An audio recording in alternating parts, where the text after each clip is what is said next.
Welcome back to What Arty Noobs with General Disturbance. This is the SU-8, the Tier 6 Soviet SPG, located on the south spawn of Murovanka. This one is under the command of ProvoBob. Now it's got a 152mm howitzer, capable of doing 600 alpha, and it's also got a better DPM than the M44. And that's mainly down to the fact that the M44 will do 550 alpha, this does 600, and the reload times are about the same. The book reload is 19.65 seconds for the SU-8, but you can see here ProvoBob's managed to get it down to 16.61, so he's definitely improved it. Now, many people would say that the M44 and the SU-8 are very similar in their characteristics in terms of the fact that they both are high-scoring SPGs at Tier 6. Now, the big difference with the SU-8, unfortunately, is that it has a very narrow arc, which means that you have to turn the vehicle quite a lot in order to get the enemy within your arc of fire, whereas the M44 has an arc of 30 degrees of the main centre line, so 60 degrees in total, whereas the SU-8 will only do 17 degrees in total. And, well, most of that's on one side. As you can see the centre line, he's got this death toaster on one side. Oh, one shot! Direct hit wipes him out. And there goes another one. Now, it is ProvoBob. Normally that means bots, but it appears on this occasion there's not that many bots. In fact, there's none at all.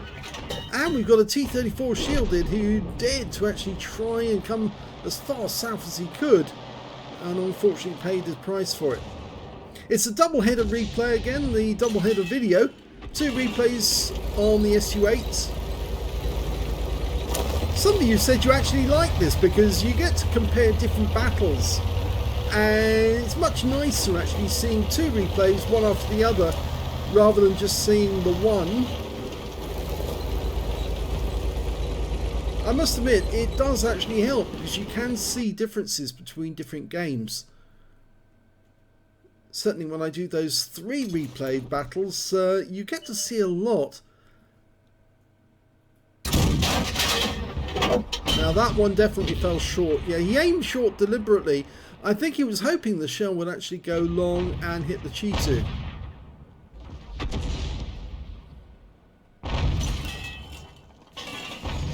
Now, what can I tell you about the SU-8?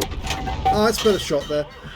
It was actually developed in between 1934 and 1935, so long before the war, and it was based on the T-28 medium tank.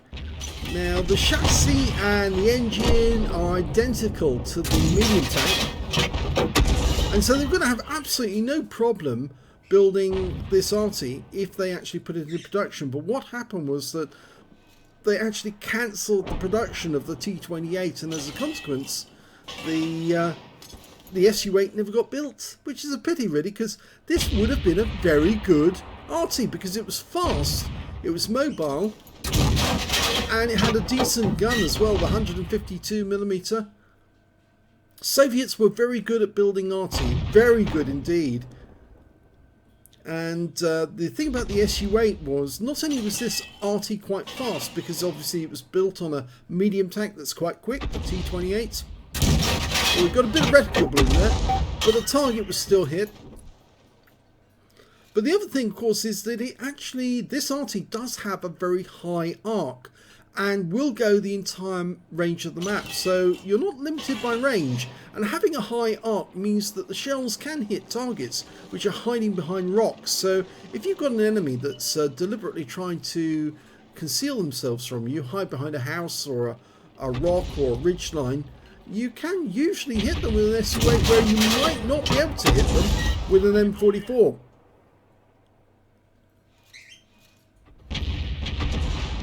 The other problem though with the SU-8 is that the shells are quite slow, with very slow velocity onto target. 2.1 seconds to hit the spot where we're aiming at the moment.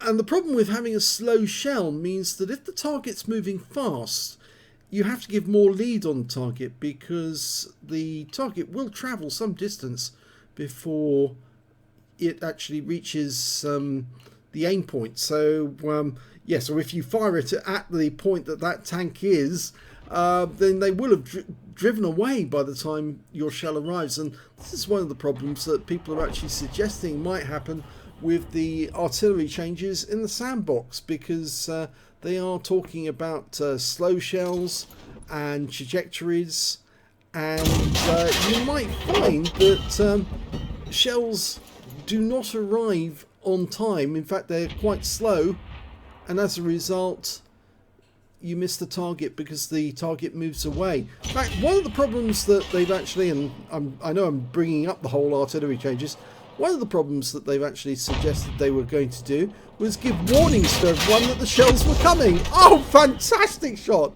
He aimed that one precisely and managed to, well, he didn't lead the target, he actually picked the spot ahead of its track where it was going to go, and he went straight through it. Yeah, what they're going to do is they're going to give the enemy warning that you're aiming at them. And that is absolutely pathetic, because that never happened in reality. I know that this is an arcade game and not a simulator, but the fact of the matter is, enemy tanks never got any warning that they were about to get hit by Arty. The first warning they got was when a shell arrived and blew them up. They never got any warning at all. So if you give them warning, what's the tank going to do? It's going to seek cover straight away, which not only makes Arty ineffective, but it's pointless. How would they get any warning that a shell was on its way? How would they? That's absolutely ridiculous. Nobody's sort of like sitting there at the artillery base saying, "Oh, we're about to send you a shell. You need to get to cover quickly." It's a very silly thing that Wargaming are doing. They're actually, the only reason they're doing it was because they brought the wheeled vehicles into the game to try and knock out Arty and spoil Arty, but they couldn't spoil Arty, and what they actually did was spoil it for other players, because the wheeled vehicles actually hurt other tanks. And so instead they decided, oh, we'll rework Arty, we'll make it impossible for them to score points, and then nobody will play Arty, because what's the point of playing Arty if you can't earn anything? And that's another thing I've come across. I've been playing in the sandbox, and you don't earn as much credits as you would ordinarily. You certainly don't get as much stun on the enemy unless you choose the right shell. And although the shells aren't that expensive, the fact of the matter is that there is still RNG in there. And if you do aim at a target, chances are if you use the shells that actually have to hit the target, you won't hit them. So it's a complete waste of time using shells that have to hit the target, unless Wargaming takes RNG out of the equation and makes the shells super accurate. And that never happened. Artillery was never firing direct fire shells, well, never firing armour piercing shells unless they were aiming at bunkers, and even then most artillery fired HE rounds at bunkers to blow them up. I'm having a good old rant here, aren't I? But I really think Wargaming are making a terrible mistake by reworking artillery. And another kill, 4 kills now. Yes, I'm afraid that I am very, very upset with these changes, because I think they will ruin the game, not just for Arty players, but they'll ruin it for other players as well, because they won't get the artillery support just when they need it. Unfortunately, the way ProvoBob was aiming that one, because he was behind a ridgeline, he was finding it very difficult to get a solution on that AMX ELC. And unfortunately the ELC has now killed our Jackson and is running away, and I'm afraid ProvoBob is unaware that there's an enemy tank, a medium tank, coming up on the K line, only a short distance away from him. Yep, he suddenly realised that. It's a Turan. Luckily that guy didn't move up as much as he could have. He was actually taking shots all the time. If he'd moved up, I think he might have been able to take out ProvoBob. But no, he didn't get him. And it's now only 2 enemy left on their team. The VK3601H and that Turan. But the Turan is a good player, so we'll probably see some more from him. VK is getting surrounded.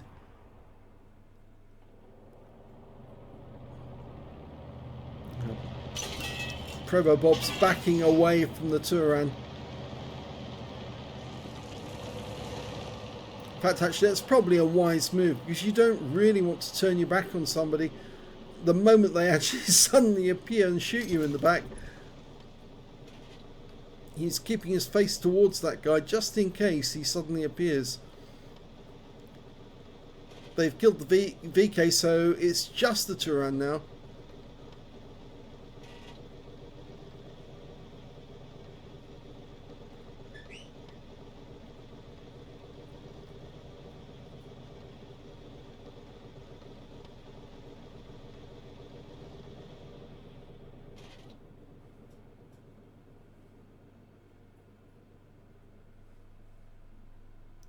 Well, he's gone to ground.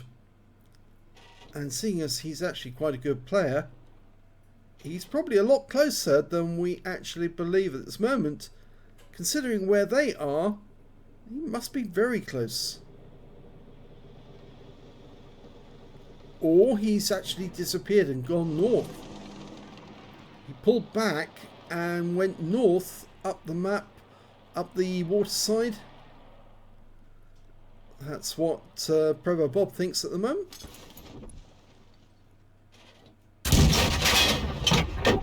Oh, that one hit them. Something there. Yep. He aimed it in that corner. Something is in that corner. He's not marked the corner at all. But there is something there because he fired the round in and it hit something. No explosions. That time it hit the water. So I think he's moved. And they capped out the other end so the guy gets to survive. But he was in that corner. That's for sure. Let's have a look at the second replay. In the second replay, ProvoBob is on Mountain Pass, South Spawn. Game started. Well, I think you can see straight away by looking at the vehicle that yes, it does look very similar to the T28, basically without the turret. The engine is, well, mounted very centrally, which means obviously the driver is in that little dome shape, well, not dome shape, but it's a little square on top of the vehicle. That's the viewport. That's his cabin. The sides of the SU-8 would actually fold down if they were actually going to fire, but Wargaming hasn't put that into the game at all. Okay, well, he's actually firing from the back of the cap area. And that gives him plenty of options. He won't be able to fire over to the west, but he can fire up the bridge road and also into the enemy cap area. And well, the first one he spotted is that Jagdpanzer 4. You can see from the aim that he's actually managing to get the shell over that rock, or would be able to.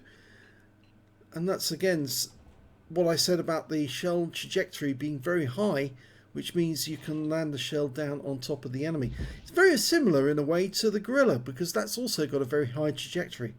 He's aiming for the bushes. I think he might try a blind shot into those bushes.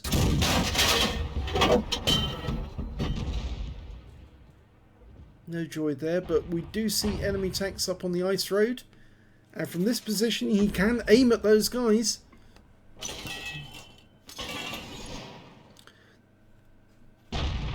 No, it's tier 7 game, tier 6 tanks in it, and he's now starting to stun the enemy and pick up some hit points.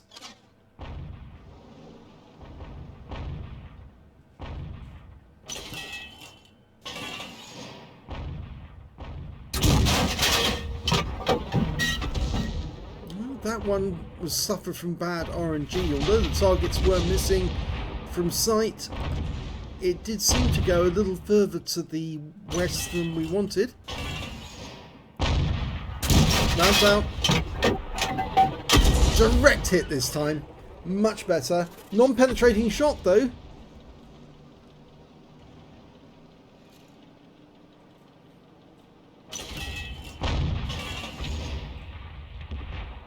Now the Talk 2 has actually moved a lot closer, but he might not be able to get shots on that guy. We'll have to see any second. And he pulls back. No, he's got a red line. That means that there's an obstruction in the way, and I think it is the hill that is right in front of him. Should be able to hit that VK, and he's aiming for the Jagdpanther, who's now hiding behind the rock. And we've got an AC4 experimental. AC4 experimental was the upgrade of the AC1, the Australian cruiser tank Mark 1. Well, this was the Australian cruiser tank Mark 4, and I believe, if I remember, that's the tank with the 17-pounder. I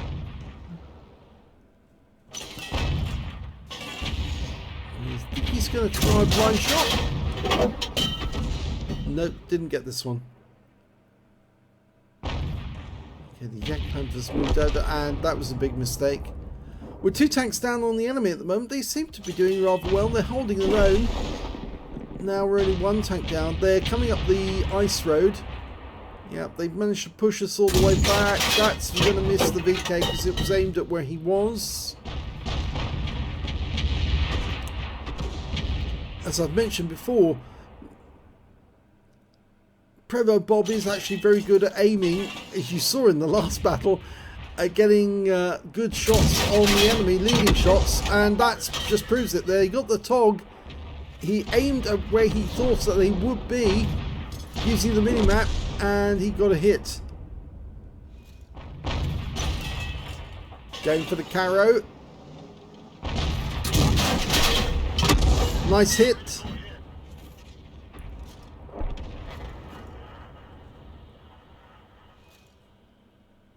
Unfortunately, we've lost one of the tank destroyers that was spotting for us, so we've only got an SU-100 there now. And that was a direct hit. No explosion.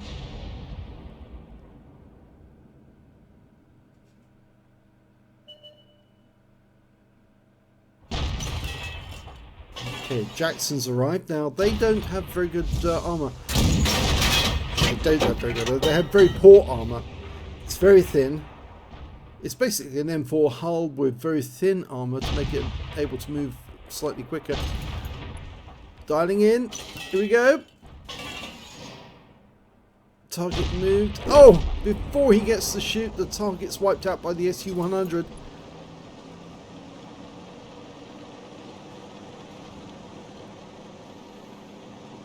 Here comes the Caro.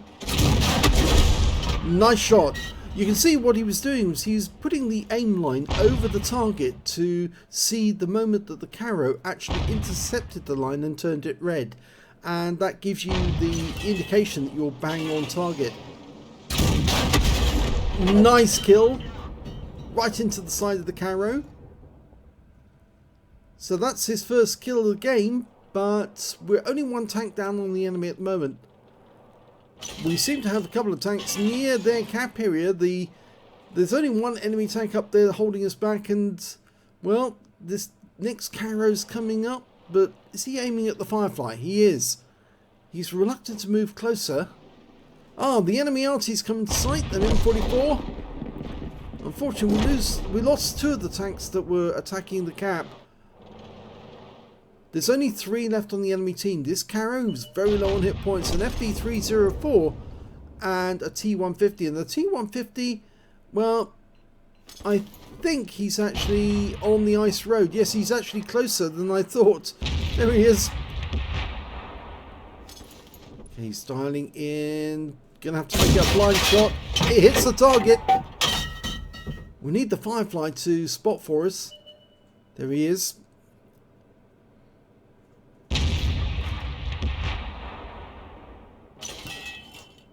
Our teammate in the M44 is getting hits as well. And another big hit, 252. Close to 1200 hit points of damage.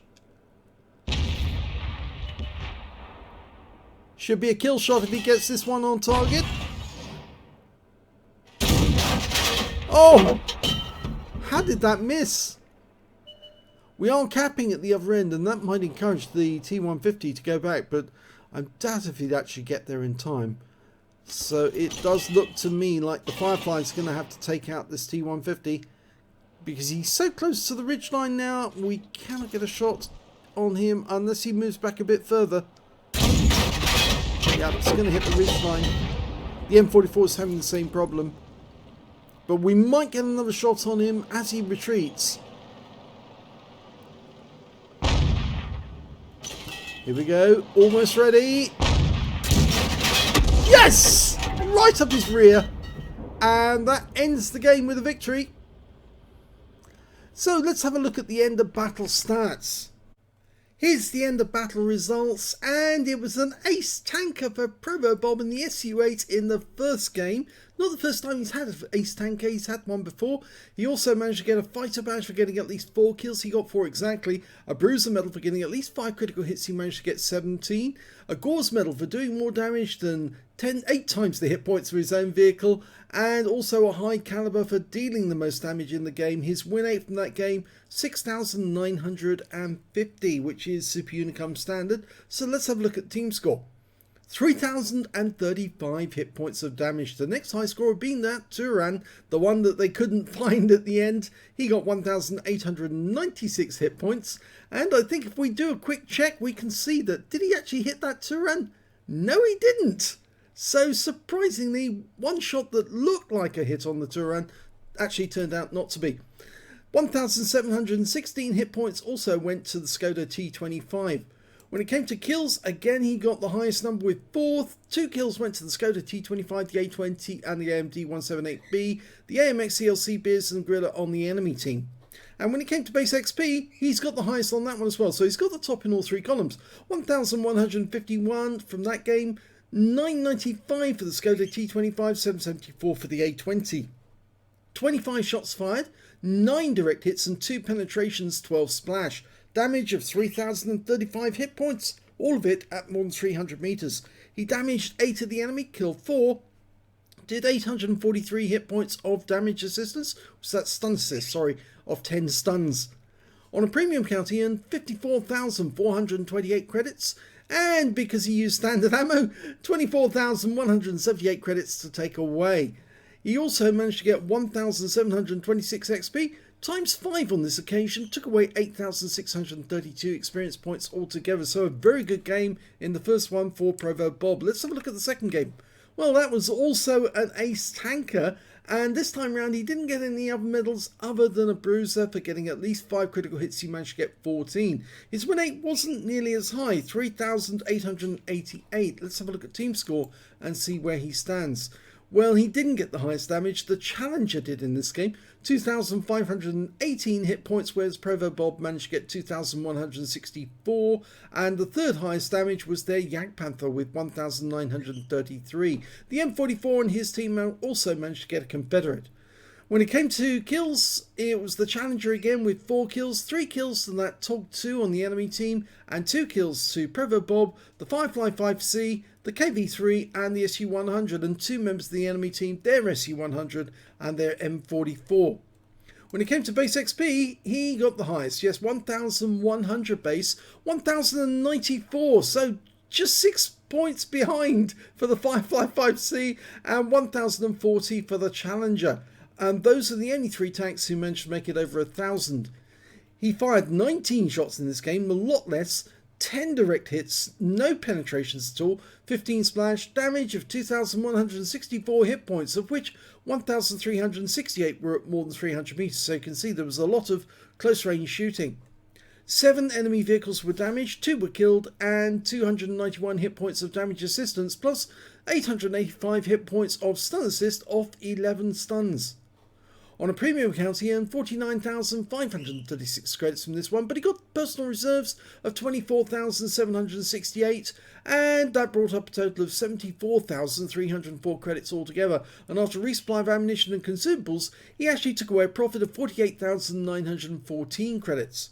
1,650 XP, same again from completing a mission, 3,300 experience points altogether at the end of the game. So 2 ace tanker games in the SU-8. I think you could say that ProvoBob likes this tank a lot because he certainly does well in it.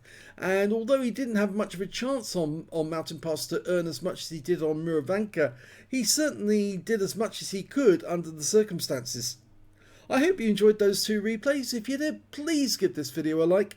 Do subscribe to our channel, leave a comment down below because it feeds the algorithm.